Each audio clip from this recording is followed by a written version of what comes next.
మాట నిలబెట్టుకోవడం అన్నటువంటిది చంద్రబాబు గారు చాలా పర్ఫెక్ట్గా ఈ దఫా చేసుకెళ్తున్నారు. అందులో భాగంగా ఒక్కసారి మనకు గుర్తుంటే 1వ తారీఖు పెన్షన్ల పంపిణీ అన్నది సచివాలయ సిబ్బందితో పాటుగా ఇతర అవుట్సోర్సింగ్ ఉద్యోగులతో చేయించారు. ఆ రోజున స్వయంగా చంద్రబాబు గారి ఇంటికి వెళ్ళి డబ్బులు పంపిణీ అన్నటువంటి చేశారు. ఆ సందర్భంగా ఎవరైతే పెనుమాకలో ఉన్నటువంటి పాములు నాయక్కి సంబంధించినటువంటి ఇంటికి వెళ్ళడం, వాళ్ళు ఒక గుడారంలో ఉండటం, గతంలో ఇబ్బంది పడ్డటువంటి అంశాన్ని చెప్పడం, వాళ్ళు ఇల్లు కావాలంటే 1,80,000 ఇస్తాం ఇల్లు కట్టుకోమంటే మీరే కట్టించండి అని అడగటం, దాంతో ఆయన హామీ ఇస్తూ నేను కట్టించిస్తానన్నారు. ఇప్పుడు తాజాగా అది రన్నింగ్లోకి వచ్చింది.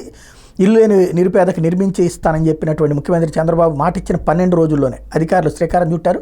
గుంటూరు జిల్లా తాడేపల్లి మండలం పెనుమాకలో ఎన్టీఆర్ భరోసా పింఛన్ల పంపిణీ పథకాన్ని నెల 1న ప్రారంభించిన సీఎం గ్రామానికి చెందినటువంటి నిరుపేద పాములు నాయక్ ఇంటికి వెళ్ళి పింఛన్ అందజేశారు. ఆ సందర్భంగా పాములు నాయక్ తనకు సొంత ఇల్లు కట్టుకునేటువంటి స్తోమత లేక పూరి గుడిసెలో ఉంటున్నారని ఇల్లు మంజూరు చేయాలని ముఖ్యమంత్రి కోరారు. స్పందించిన చంద్రబాబు వెంటనే ఇల్లు మంజూరు చేసి పత్రాలు అందజేశారు.